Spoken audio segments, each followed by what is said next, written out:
Hay quien gusta de poner nombre a las cosas. Tal vez sea una forma de enraizar y de darle un cierto sentido a la existencia. Aunque nadie conoce su aspecto, la mítica madre del sol, Tiamat, por la diosa babilónica de cuyas cenizas surgió el firmamento, debió de ser una de esas estrellas gigantes que vivió su vida en muy poco tiempo, tal vez solo 100 millones de años. Las fuerzas gravitacionales en el núcleo de estas estrellas es inmensa y solo es contrarrestada por la creación continua de materia en su interior, la cual genera energías que se oponen a la gravedad. Bienvenidos a la Bitácora de Galileo, un podcast de ciencia y música. Con Xavi Villanueva y Hernán Libolsi.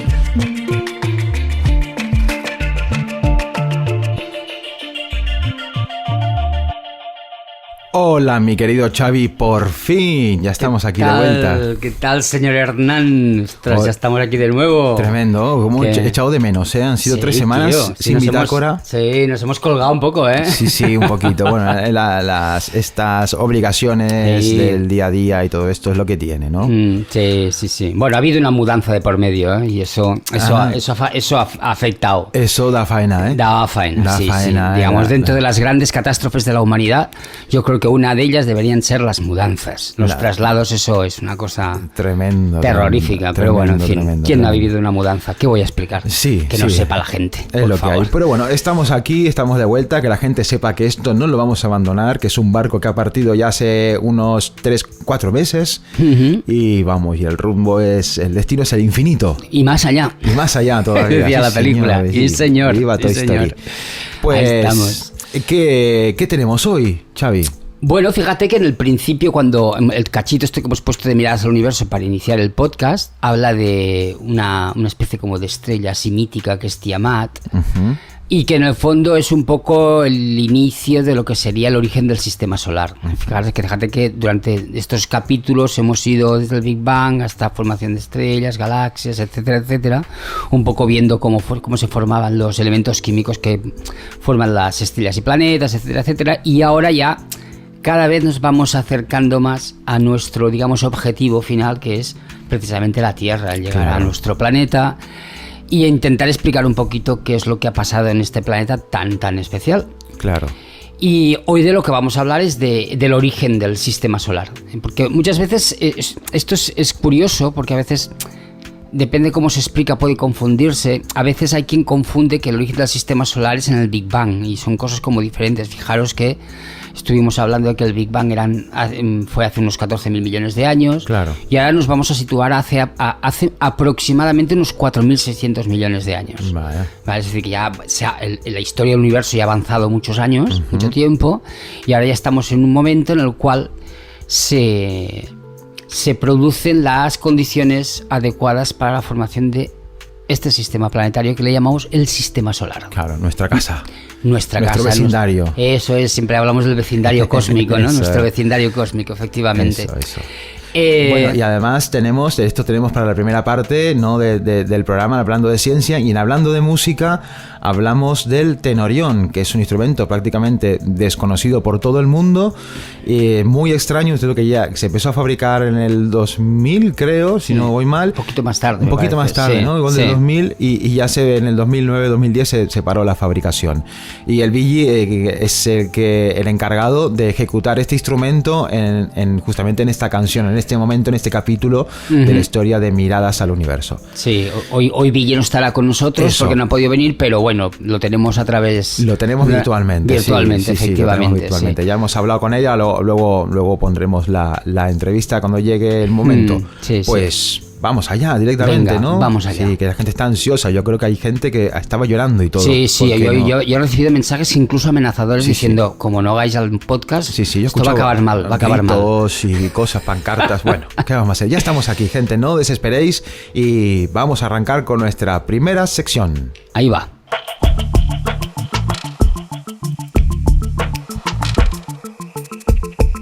Hablando de ciencia. Bueno, el sistema solar, el vecindario cósmico, el lugar donde vivimos los seres humanos y los que no son humanos, que son unos cuantos más.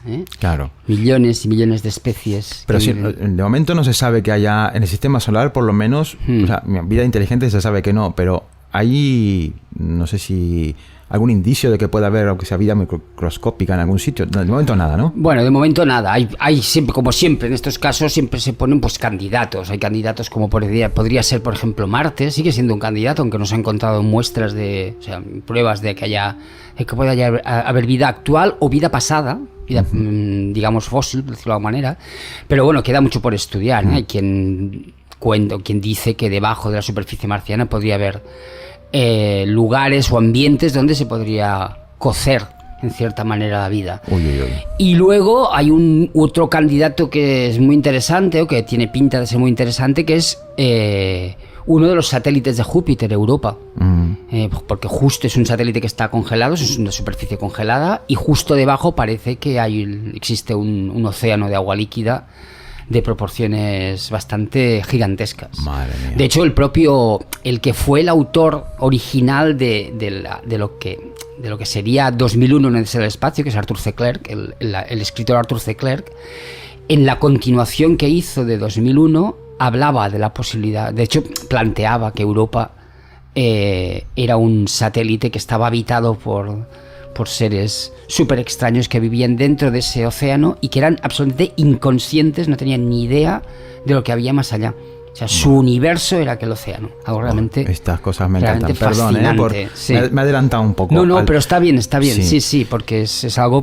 Claro, cuando se habla del sistema solar y lo de que vida fuera de la Tierra, pues es que esto es inevitable. Es inevitable. De una forma o de otra de salir. Menos para los frikis como yo, que siempre estamos intentando buscar alguna vida extraterrestre. Por algún lado. Pero bueno, de momento, cuéntanos, Xavi, ¿cómo se creó toda esta cosa? O sea, ¿cómo empezó la historia del sistema solar? Bueno, mira, los sistemas planetarios, ya hablo en general, aunque digamos concretamos con el sistema solar, pero porque ya se conocen otros sistemas planetarios diferentes del nuestro, ¿no? Pero digamos que los sistemas planetarios, cuando se forman, lo primero que se ha de formar es una estrella. O sea, el origen de todo esto es una estrella. La formación de una estrella es un proceso más o menos complejo, pero para que la gente lo entienda de una forma más o menos sencilla, se trata de materia que está flotando en el espacio, normalmente en forma de nebulosas. Eso pues seguro que la gente ha visto millones de fotografías espectaculares de nebulosas de diferentes colores, medidas, tamaños. Nosotros en Miradas al Universo, en las imágenes, ponemos algunas de estas nebulosas. Estas nebulosas en realidad son nubes de gas y de polvo que están ahí en el espacio y que vienen, si os acordáis del podcast anterior, deberíais acordaros porque sabéis que luego hay un examen al final de temporada. Que a ver, bromas aparte, es material, o sea, estas nebulosas están formadas por material que viene de estrellas que murieron en su momento. Entonces, de hecho, nosotros en Miradas al Universo hablamos de una estrella hipotética que se llama Tiamat, que explotó, y entonces ese material que formaba parte de la estrella formó una nebulosa a partir de la cual se formó el Sol.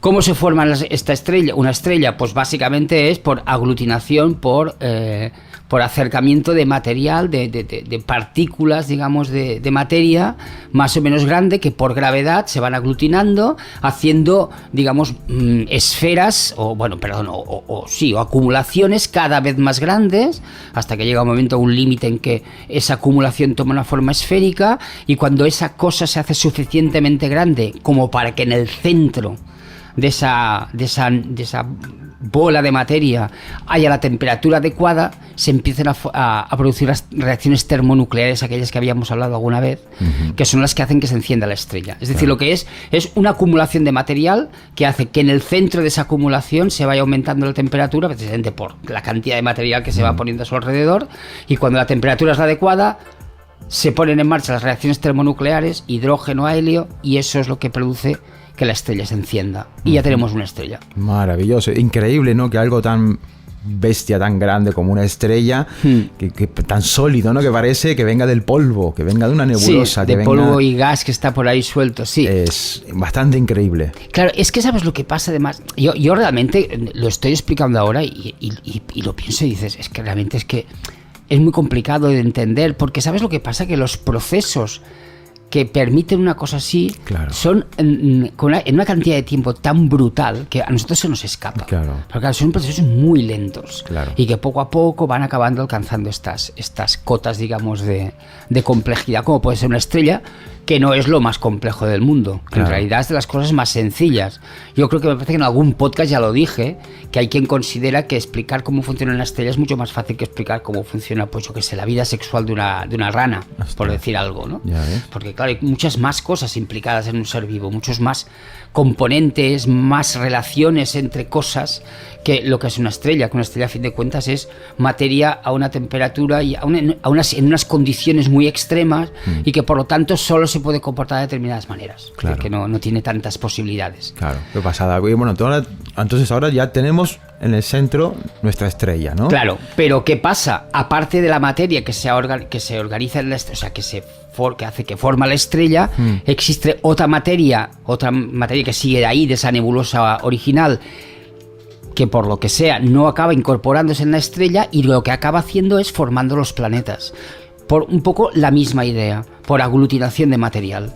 ¿Vale? Os tenéis que imaginar granitos de polvo muy pequeños o trozos un poco más grandes que por gravedad se van juntando, van haciendo trozos más grandes, que con que son más grandes tienen más gravedad asociada y por lo tanto atraen a más cosas, y así sucesivamente, esto girando alrededor de la estrella principal. Y esto al final, después de un cierto tiempo, acaba formando los planetas que conocemos actualmente. De hecho, los estudios que se han hecho cuentan que el sistema solar, o que serían los planetas del sistema solar, se formaron digo solo entre comillas, en 100 millones de años.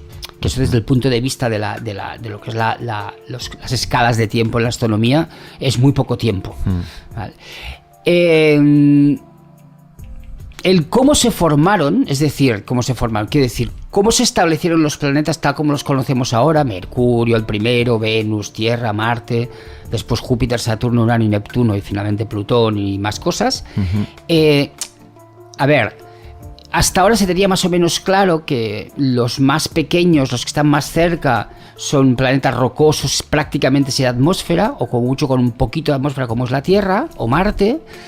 Y en cambio los más lejanos, gaseosos, son bolas de gas prácticamente, o son helados, porque están muy lejos de la estrella. O sea, tenía un cierto sentido. Pero claro, ¿qué pasa?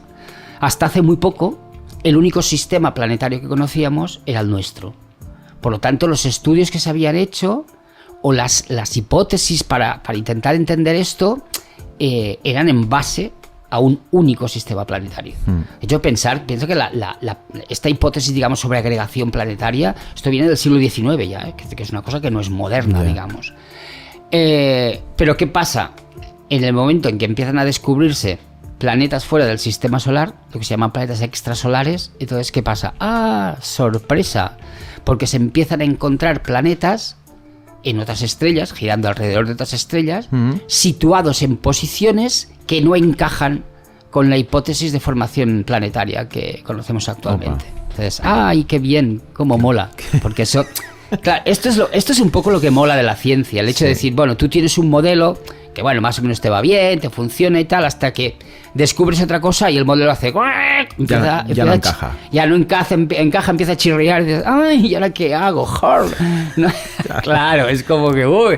¡Qué pereza!, ¿no? Madre mía, pues, vaya, se viene pensado hace 100 años y ahora hay que modificarlo todo. Claro, tan bonito que lo teníamos todo, tan bien puestecito que tal, todos los libros de texto, todo súper guay y tal, y ahora tenemos que cambiarlo todo. Bueno, eso también demuestra mucho la flexibilidad de la ciencia. Claro, ¿no? Muchas veces pensamos que la ciencia es algo súper rígido, pero claro, está también expuesto a que caigan meteoritos por todos lados y se desmoronen todo, por ¿no? todos lados. Sí, la ciencia es un constante cuestionarse en el fondo. Quiere decir que lo que pasa es que, bueno, hay modelos que funcionan mucho más tiempo y modelos que no funcionan tanto tiempo. Un día tenemos que hablar del proceso científico, del modelo científico, ¿no? De todo lo que abarca, sí, porque yo creo que mucha gente no lo sabe. De hecho, lo he descubierto hace muy poquito, todo el proceso, toda la gente que está implicada y cómo funciona. Bueno, ya dejamos para otra. Sí, porque además en esto ya me estás liando, ¿eh? Sí, porque fíjate, no. En el método... No, que está bien, me estás liando, ya sabes que a mí me gusta que me líes. Porque además en el método científico están implicadas muchas cosas que no tienen que ver con la ciencia, como pueden ser los prejuicios. Y esto un día tenemos que hablar de esto, porque es muy interesante. Claro. Entonces, como ejemplo, se están encontrando sistemas planetarios, sobre lo que decía, sobre estas cosas raras, se están encontrando sistemas planetarios en los que nos encontramos planetas del tamaño de Júpiter. Recordar Júpiter, una bola de gas, que es el planeta más grande del sistema solar, situado más cerca de la estrella que el propio Mercurio. ¿Vale? O sea, muy cerca de su estrella. Entonces, eso, dentro de los modelos de formación planetaria, no encaja. Entonces, bueno, se están buscando manera. Todo y que lo que es el modelo de formación de planetas más o menos sigue siendo el que comentaba, pero bueno, ahora hay que empezar a matizar y decir, ostras, ¿cómo puede ser que nos encontremos planetas tan grandes como Júpiter, tan cerca de su estrella como Mercurio, por decir algo? Eso según las ideas que teníamos hasta ahora, estos planetas tienen que como de deshacerse, estas envolturas gaseosas que tienen debido a la cercanía de la estrella. Esto haría que el viento estelar se arrastrara, se llevara esas capas atmosféricas, esas capas gaseosas muy rápidamente. Entonces, bueno, ahí estamos un poco en un poco el juego de a ver qué pasa, ¿no? Yo supongo que estos señores, los científicos, avisarán con tiempo, porque nosotros tenemos que cambiar luego el repertorio. Claro.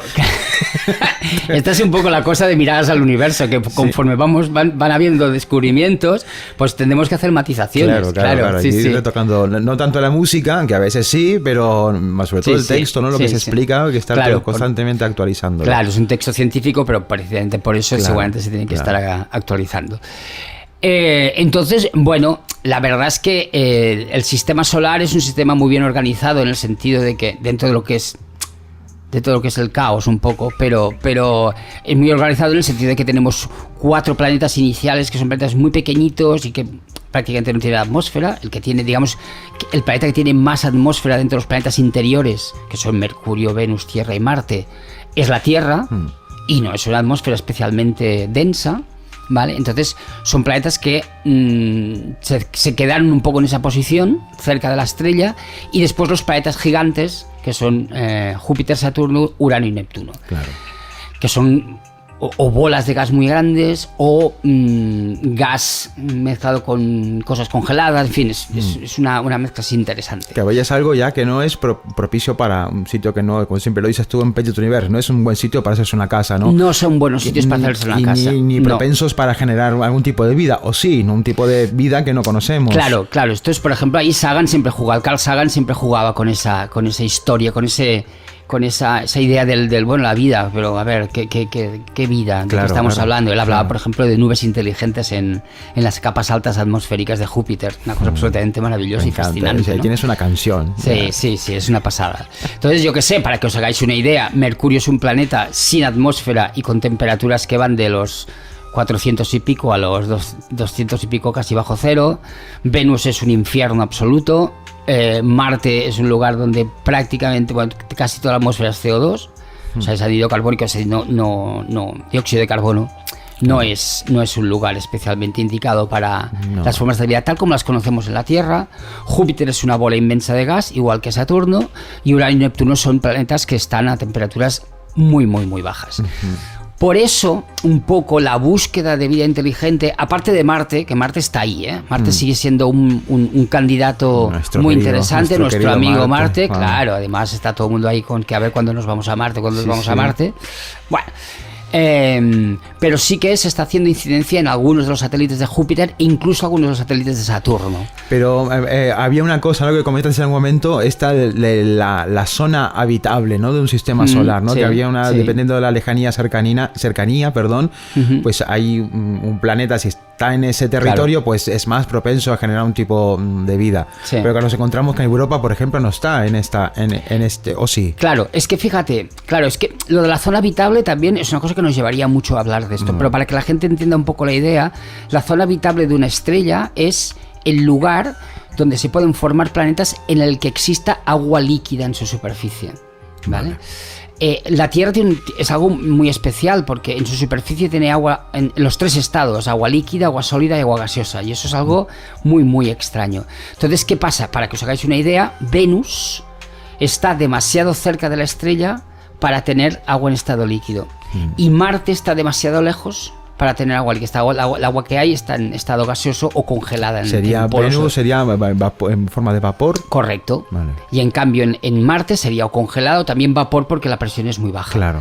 Sea como sea, la franja que hay es de distancia a la estrella, es entre un poquito más allá de Venus y un poquito antes de Marte. Ahí es la zona, digamos, donde se considera que se pueden formar planetas en los cuales exista el agua líquida. Vale. Pero ¿qué pasa en Europa?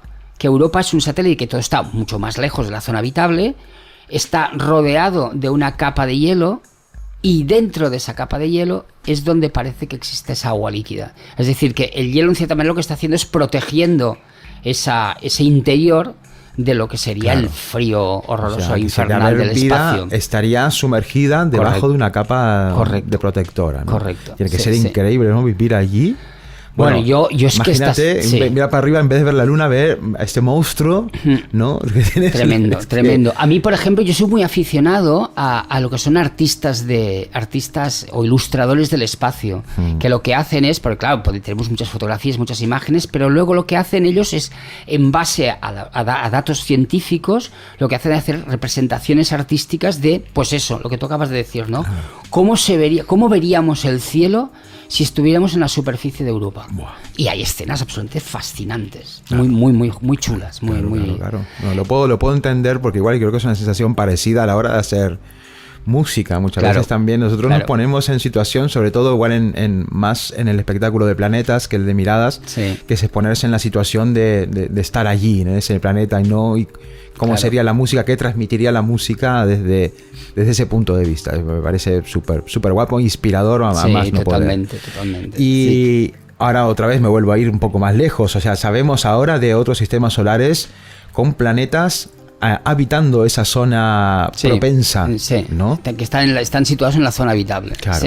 Y esto, digamos que ahora no se sabe exactamente cómo es el proceso, ¿no? O hay dudas de cómo se ha planteado hasta ahora la creación, pero ¿se sabe información acerca de otros sistemas solares, por ejemplo? Sí, se sabe. Lo que pasa que de momento la información que se tiene es una información como muy básica, porque yo creo que lo hemos dicho alguna vez en el podcast, pensar que de momento no se están viendo estos planetas, viendo en el sentido literal. Si lo que se está, o sea, estos planetas se descubren a través de métodos indirectos, que lo que nos dicen es que lo que se infiere de lo que se ve es que ahí hay un planeta girando alrededor de la estrella, y a partir de ahí se pueden conocer datos básicos como el tiempo que tarda en girar alrededor de sí mismo, alrededor de la estrella, y poquita cosa más, un poco la composición y poco más.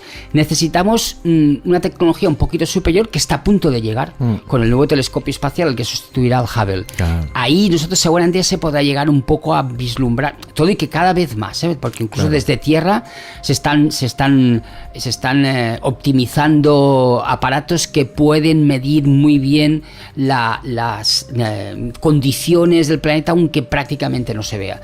Entonces estamos en ello y vamos a tener muchas sorpresas. Yo, un poco por lo que estoy viendo, fijaros, los primeros planetas extrasolares se descubrieron a principios de los 90, o sea, que ya hace ¿cuánto? Casi 30 años.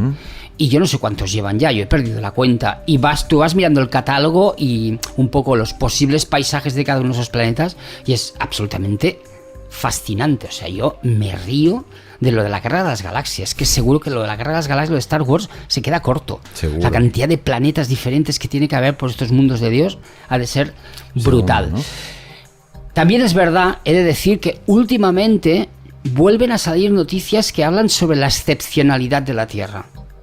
Que esto es una cosa que igual podemos hablar en el próximo podcast cuando hablemos de la Tierra.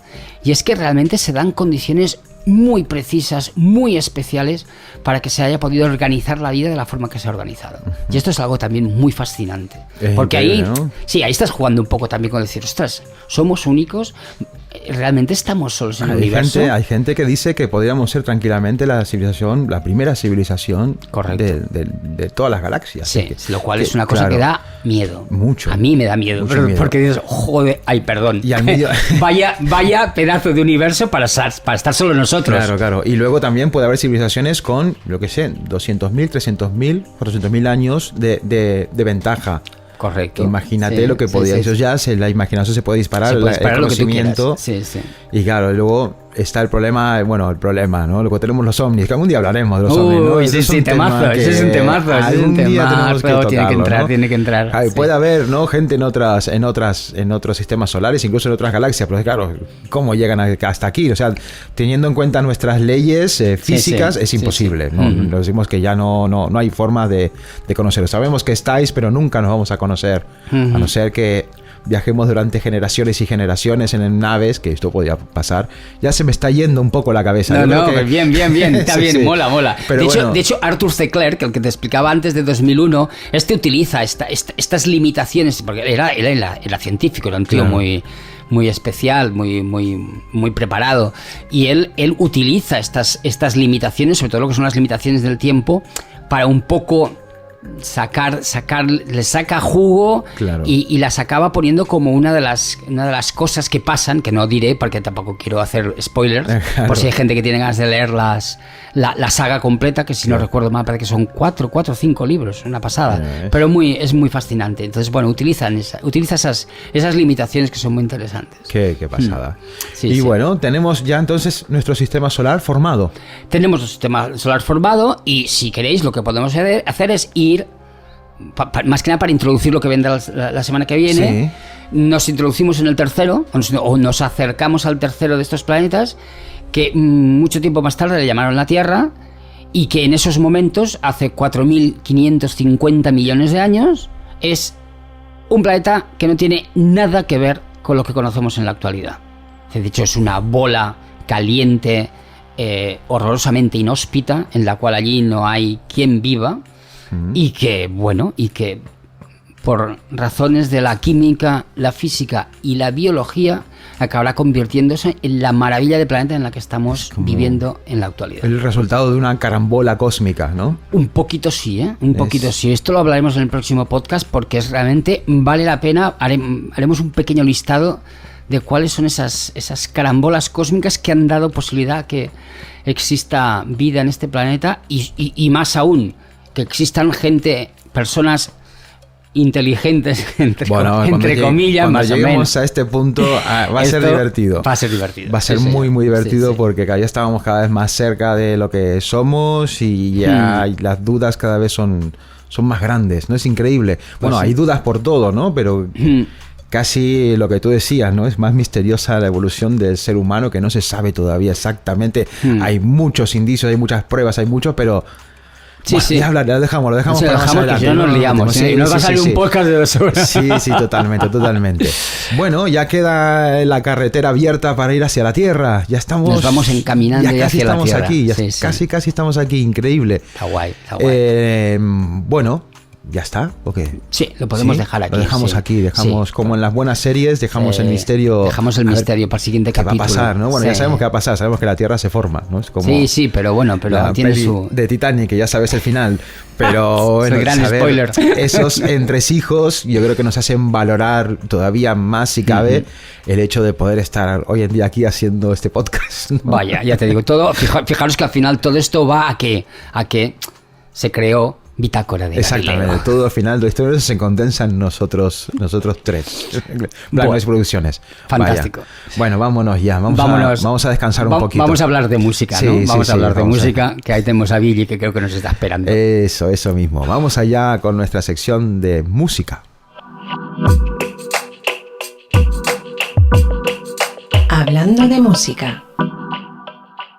Pues ya estamos de vuelta, ya un poquito más relajados, ¿no? Hemos ido por nuestro cafecito, tenemos nuestro cafecito aquí, como señores. Muy bien. Tenemos ya parte del trabajo hecho, porque hemos anteriormente hablado con el Ville, hemos grabado su parte de la entrevista, y nada, vamos a hablar hoy concretamente, bueno, de instrumentos raros, pero más concretamente del instrumento que empleamos en la canción que acompaña este capítulo en el espectáculo de Miradas al Universo.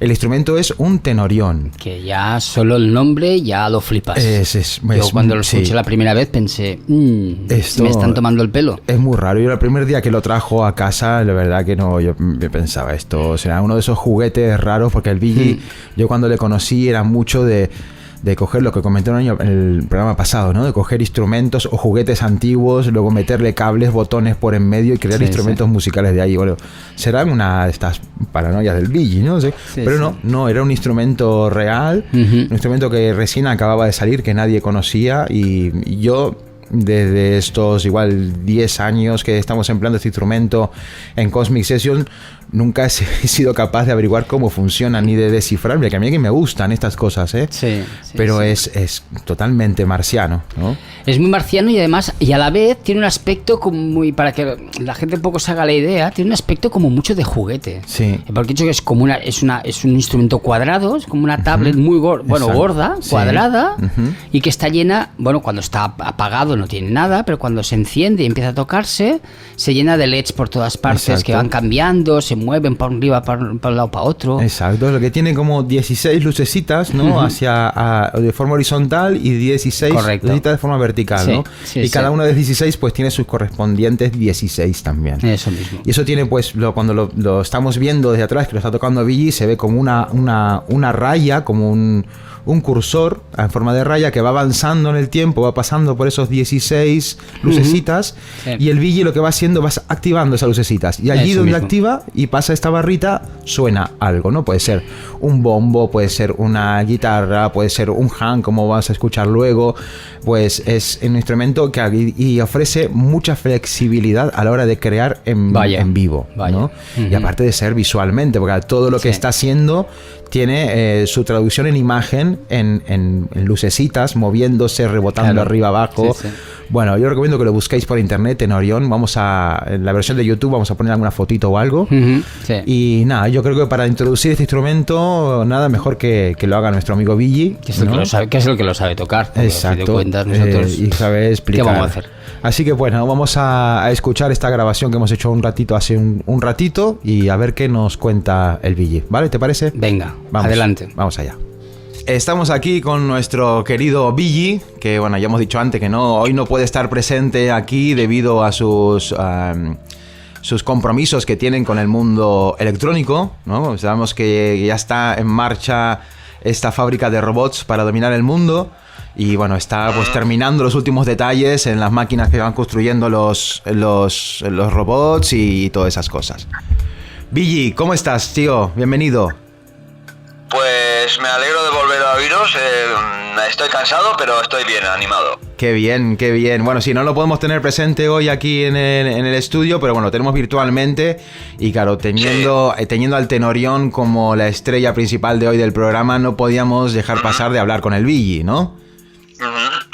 Sí, claro, me parece que soy de los pocos, creo que hay, por no decir el único que igual tiene el Tenorión. Bueno, en España igual hay varios que lo tienen, pero sí, hay poquitos. Es un instrumento que genera mucha curiosidad cuando estamos en los conciertos, ¿no? Siempre, tanto los Miradas al Universo como el Petit Univers, sobre todo, siempre uno de los primeros instrumentos que preguntan, ¿qué es esa cajita de luces tan rara que parece un iPad con casi apenas poquitos píxeles, pero que dentro alberga un verdadero monstruo de sonoridad, ¿no? Sí, bueno, es un instrumento muy curioso, porque realmente ese instrumento viene de un videojuego de la Nintendo DS. Y yo sé que tú eres bastante fan de los videojuegos, Hernán. Sí. Entonces, de la Nintendo DS se creó un videojuego en su día por el mismo creador del Tenorión, que se llama Toshio Iwai, japonés. Ya ves. En colaboración con otro miembro de la Music Human, de la casa Yamaha. Uh-huh. Y básicamente es un reflejo de ese videojuego. Que era un videojuego muy sencillo, pero era un videojuego creado básicamente para generar sonidos, ¿no? Y ese videojuego se llamaba Electroplankton.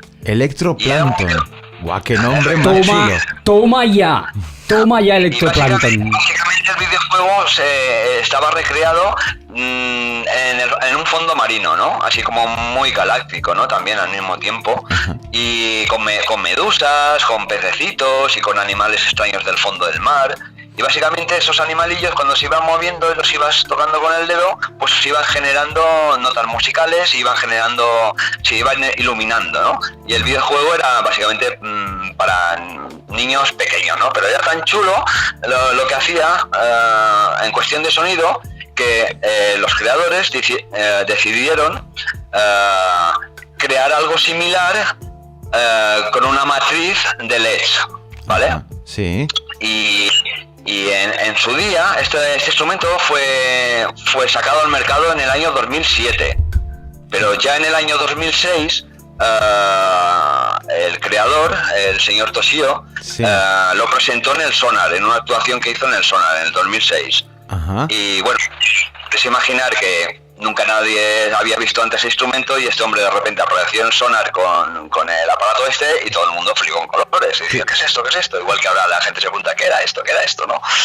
Y básicamente salió al mercado en el 2007 la versión esta plateada, porque se crearon dos versiones, ¿no? del Tenorion. La que tengo yo, que es la primera versión original, que está hecha con un marco de magnesio. Parece de aluminio, pero no es aluminio, está hecho de magnesio. Uh-huh. Y es mucho más sólido y robusto. Por detrás, como por delante, se puede ver la iluminación de lo que ilumina la pantalla. Claro. Y la segunda versión que salió después, creo que fue el año siguiente o 2 años después, era una versión más barata que la primigenia. Pero la parte trasera no tenía la pantalla de LED, solo tenía la pantalla frontal y tampoco tenía la funcionalidad de funcionar con pilas ni altavoces. Vale. Y era mucho más simple, mucho más barata, mucho más roñosa porque estaba hecha de plástico, mucho más rompible, digamos, claro. No era tan sólido. Claro. Y bueno, básicamente el instrumento es una matriz de 16 por 16 LEDs. Que tienen pulsadores, es decir, tú cuando pulsas en esa matriz, que son 256 LEDs o botones, puedes ir dibujando las notas musicales, como si fuese un secuenciador, ¿no? Exacto. Y esto tú... No sé si claro. ¿Algo más? No, y esto preguntarte tú, claro, en la canción que hacemos en este momento, en la historia de Miradas al Universo, en el repertorio de Miradas al Universo, sí. Tú lo haces siempre en vivo, o sea, empiezas con esto vacío y vas construyendo sobre la marcha, ¿no? Sí, bueno, básicamente este aparato puedes, digamos, generar tus patrones, tiene 6 modos de funcionalidad dentro de esa rejilla. Uh-huh. Por ejemplo, hay 3 modos de secuenciador, 2 modos aleatorios, 2 modos diferentes que reaccionan diferente la pantalla. En total hay 6 modos, ¿no? Y dentro de esos 6 modos tú puedes componer, dentro de esas 6 capas en modos, puedes componer diferentes, en cada capa puedes crear diferentes sonidos. Por ejemplo, en una capa puedes crear ritmos, en otra capa melodías, en otra bajos, en otra capa percusión, en otra capa samplers. Claro. Y así vas creando dentro de cada patrón. Y dentro de cada patrón, cuando tienes 16 patrones, porque como tiene 16 por 16 la rejilla, pues puedes construir patrones de 16 en 16, 16 canciones, 16 todo, ¿no? Uh-huh. Entonces, una vez que tienes los patrones creados, o los puedes crear en directo, o los puedes crear tú mismo y dejarlos guardados en una memoria que tiene en tarjeta SD, por si un día quieres volver a repetir lo mismo que has hecho, ya lo tienes guardado. Claro. Pero como tanto a mí como a ti, como a nosotros mismos, nos encanta improvisar, siempre está ese cierto riesgo de que nunca sale lo mismo. Claro. Porque al final es como darle algo, ¿no? Algo pregrabado, le das al play y ya está hecho, ya está, ¿no? Entonces la emoción siempre surge al momento que vas improvisando, ¿no? Porque crea esa especie de directo, ¿no? De humanidad. Claro. Al estar tú interactuando en directo con el aparato y no simplemente darle al play y ya está. Claro. Además sus cosas. Claro, es un aparato también que se presta mucho a ello, ¿no? Bueno, sí, eso sí lo sabes utilizar. Sí, no es tan difícil de utilizar. Parece que es complicado porque en los laterales tiene los botones de funciones, que básicamente si te aprendes 8 botones es fácil de recordar. Cada botón, pues un botón es para cambiar el tempo, otro botón para transposar las notas, las octavas, otro. Cuando te sabes eso, es como tocar una flauta con los 8 dedos, claro, básicamente. Claro. Entonces vas navegando por esos modos en tiempo real y bueno, hay que decir que es un instrumento que trae sus propios sonidos, que no es que sean unos sonidos espectaculares, básicamente son sonidos PCM o Standard MIDI File, pero ciertos sonidos tienen cierto carisma, ¿no? Cierta personalidad. Y aparte de eso, también le puedes introducir tus propios samples. Claro. Entonces expandes un poco más el abanico de sonidos, ¿no? Digamos, puedes meter samples de voces o puedes meter samples, por ejemplo, que tengo yo un kit hecho ahí con el hang drum, que es sample de tu hang. Exacto, que nosotros muchas veces nos picamos con el Billy y él se pone a tocar el hang con el tenorión y yo me pongo a tocar el theremin con el Causilator, ¿no? Entonces queda... Evidentemente nunca va a sonar en un hang drum igual que un hang drum sampleado, aunque claro. hay varios instrumentos virtuales como el Contact que tiene un kit de hang drum que es espectacular, ¿eh? O sea, si un día decides probarlo vas a flipar. Seguro, seguramente. Sí. Seguro que más barato que un hang, que comprarse un hang normal, ¿no? Sí, no, pero bueno, claro, evidentemente es lo que explico siempre, un instrumento acústico nunca llegará a ser igual en versión electrónica, claro. Aunque sabemos, Hernán, los dos, que por ejemplo con el instrumento del Continuum está muy cercana a la cosa. Sí, está muy cercana a la cosa. El Continuum. Sobre todo en los nuevos métodos de modelado físico, que se llama, la síntesis esa de los sintetizadores, que claro, tú puedes modelar el sonido al nivel casi acústico, claro. ¿Sabes? Prácticamente imperceptible. Solamente cuando ves a alguien tocar un teclado electrónico y dices, ostras, esto era un teclado electrónico, pero si no lo sabes y no estás sugestionado, ni lo sabes, vamos, claro. Hoy en día. Mira, antes de irnos al Continuum, de irnos del tenorión, me gustaría preguntarte, ¿tú por qué crees que el tenorión, porque ya no se fabrica este instrumento, ¿por qué no tuvo éxito? Es obsoleto. Pues son de estas cosas que yo creo que era un instrumento vanguardista en su tiempo, moderno, futurista incluso, y yo creo que pasó un poco con lo mismo con el minidisc, ¿no? Que era un artilugio pequeño, digital y portable, pero por algún motivo de repente desapareció. ¿Sabes? No se sabe muy bien por qué, porque igual salieron otros soportes o porque igualmente pues simplemente la gente encontraba más atractivo pues otro aparato que este. No sé muy bien las razones porque no se extendió más. Yo creo que fue más bien un experimento de estos dos tipos japoneses, porque básicamente lo hicieron para un grupo de centro de tecnologías de sonido avanzado para Yamaha. Fue como una especie de experimento, ¿no? Una especie de, a mí me apetece hacer esto y lo hago. Y ya veremos si vendo 1000, pues 1000. Claro. Pero he hecho un poco mi idea.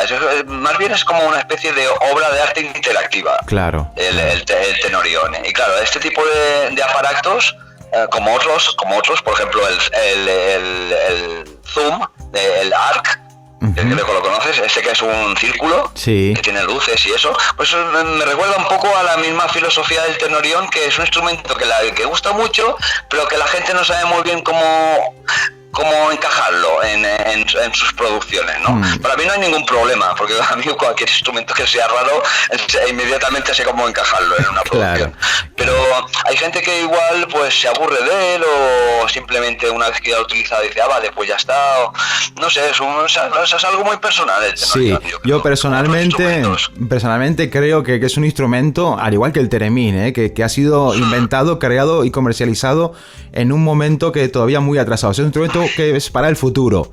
Yo creo que tiene más cabida que en el presente. Incluso el theremin, yo pienso que hoy en día todavía el theremin es un instrumento futurista, a pesar de ser el más antiguo. 100 años tiene y sigue siendo un instrumento espectacular a cualquier en cualquier escena musical, o sea, aparece un theremin en un sitio y la gente se queda boquiabierta, se cree que es algo de invención reciente, experimental, y hace 100 años que está funcionando el theremin. Sí, son este tipo de instrumentos poco conceptuales, ¿no? Con una cierta personalidad con el inventor, ¿sabes? Es como el modular de rock, ¿sabes? Tienen esta presencia inmediata de que se sale un poco de lo tradicional, ¿no? Dice, esto es instrumento, pero ese instrumento puede estar conmigo durante toda mi vida, básicamente. Claro. Mira, ya que hablas de rock, ¿por qué nos cuentas un poquito del trabajo que realizas allí? Porque al final tú con tus propias manos estás creando también instrumentos muy originales y poco comunes, ¿no? Y que son valorados por un grupo muy concreto de personas, ¿no? De gente que se dedica a la música electrónica pura y dura. Y nada, cuéntanos qué es lo que fabricas tú ahí exactamente con Rob. Bueno, básicamente fabricamos actualmente lo que es el Modular System de Rob Hordijk, que es el modular que, bueno, la gente no sé si probablemente no lo conocerá, pero vosotros sí que sabéis lo que es, que es esta caja con 4 paneles lleno de módulos.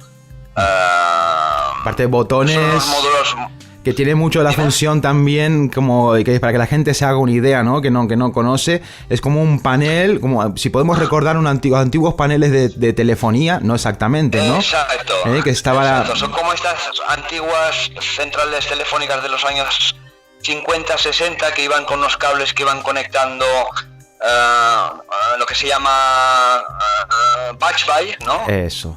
Que vas conectando, digamos que tiene 12 módulos, y estos 12 módulos, que cada uno hace una cosa, tú puedes interconectarlos externamente en vez de que ya estén conectados como cualquier sintetizador, que ya le das al preset o ya tienes en el panel, digamos, ya tienes las funciones.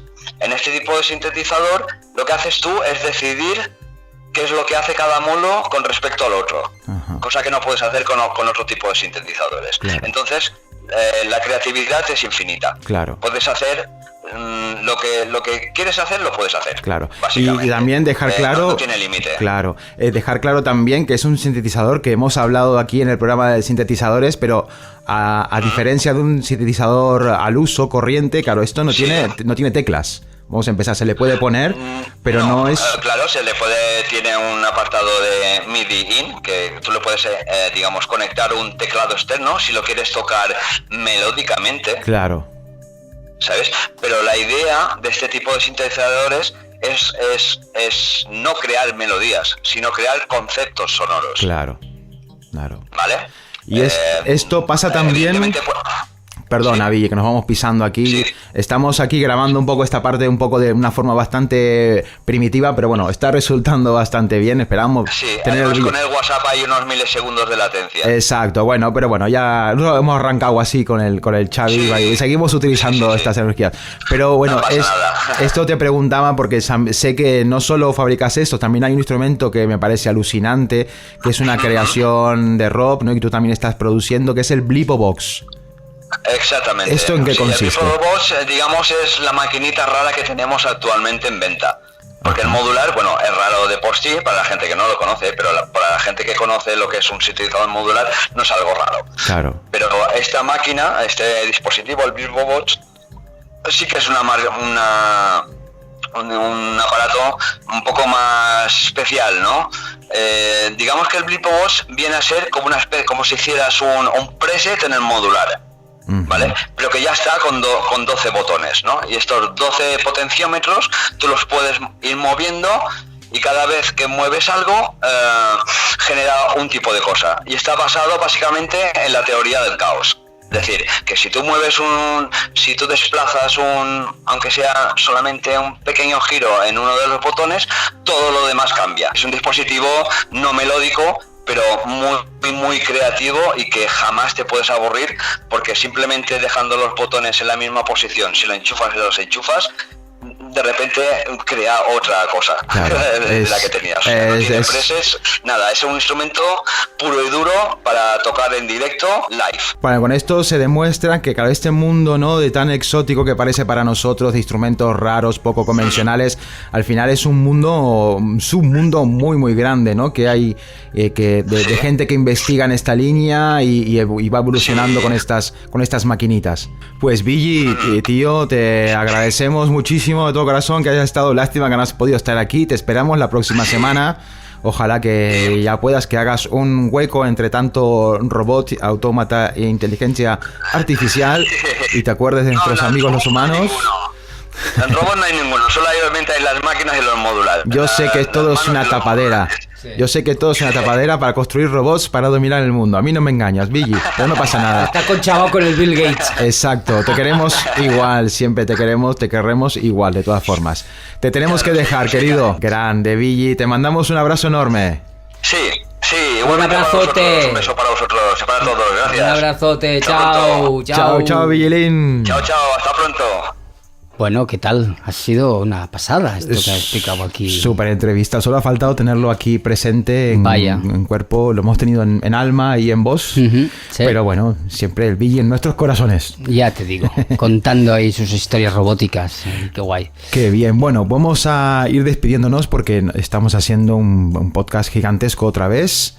¿Y qué tenemos la semana que viene entonces? Pues mira, tenemos que ya está, que ya hemos llegado a la Tierra, llegamos a la Tierra y vamos a contar qué pasó al principio de la historia de la Tierra, hace 4.000 y pico millones de años, que hemos dicho antes. Y también vamos a hablar de uno de los grandes instrumentos de este concierto, que es el didgeridoo. El didgeridoo. Vaya. Particularmente como la espina dorsal de todo lo que hago, es este instrumento procedente de los aborígenes de Australia, que nada, le dedicaremos un programita en la próxima edición, en el próximo capítulo, que es el número 8.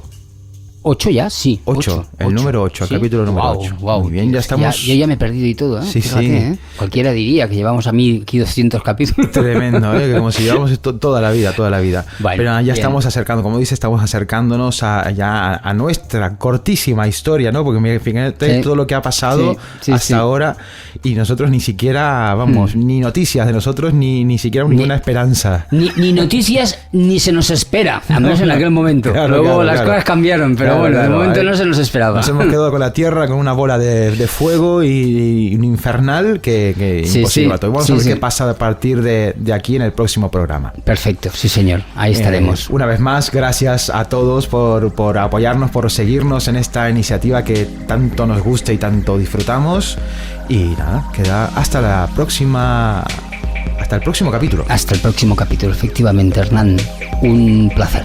Igualmente, como siempre. Un abrazo grande a todos. Chao. Chao.